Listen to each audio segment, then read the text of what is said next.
دوستانو نن درباندې داسې یو ویډیو ګورم یقینا چې د چا زړه د کاڼي هم جوړي د هغه زړه به پې درد کوي. راځئ دا ویډیو ګورو بیا پې خبرې کوو. اته 9 بجې دي 9 بجې دي دغه ماشوم راغلی د انار خرڅوي. بچا دا څه خرڅوي؟ انار. بچا ناوخته د څه کوې تو؟ څه کوې؟ انار خرڅوي. سهار نه دې څونه خرڅ کړي؟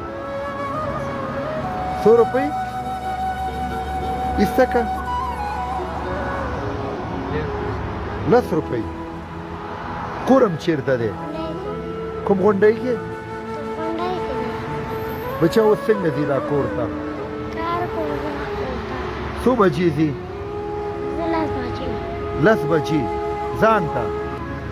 نه نه بچا څوک به در سره دروغ وایي رښتیا ویوه څوک در سره دی نو؟ دا ته څنګه ځې کور ته دې شپې ناوخته؟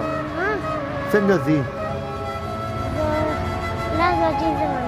10 بجې ځې. قدرمندو دغه ماشوم وګورئ.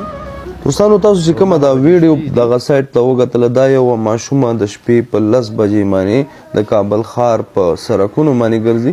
تاسو وګورئ یار د دې به څومره عمر وي؟ تقریبا 8 کاله عمر به وي. دا عمر د دې د مزدورۍ دی. نو د هغه والدینو نه هیله کوم چې پلیز یار په خپله غریبۍ باندې صبر وکئ. د رزق وعده الله درکړې ده. نو داسې ماشومان چې تاسو د شپې د کوره راوباسئ نو تاسو خپله سوچ وکئ چې نن سبا معاشره کې څه روان دي. نو یقینا د داسې ماشومانو قدر وکئ، په خپل کورونو کې وساتئ، په خپله کوشش کوئ 10 روپۍ مزدوري کوئ خو په بچو باندې داسې ظلم مه کوئ.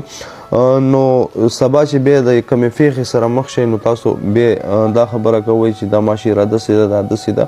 نو یقینا د داسې غریبانانو سره چې کوم دی مرسته وکئ. کوشش وکئ چې په خپل چم چاپیریال کې کم غریبانان وي د تاسو سره دوستانو د هغې سره کومک وکئ. نو دغه ماشومان به بیا دغسې د سړک په غاړو باندې نه ګرځي. نو تاسو وکتل چې دغه خبریال چې کوم دی دغه موسسې والا چې کوم دی د دغه سره دغه ویډیو کړې وه. دغه بیچاره چې کوم دی د 100 روپو دپاره بار راوتې ده.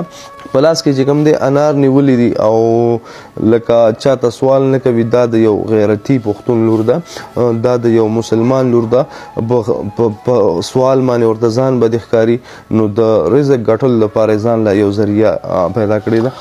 دوستانو د ویډیو کتنې نه جهان مننه. که څوک نه وي زموږ پیج در سره فالو کوئ، زموږ یوټیوب چینل جاوید افغان آل ان ون در سره سبسکرایب کړئ. دوستانو موږ به ستاسو دوباره ښایسته څه په کاموز ویډیوګانې جوړو. تاسو موږ له سپورټ راکوئ هر چیرې چې یاست.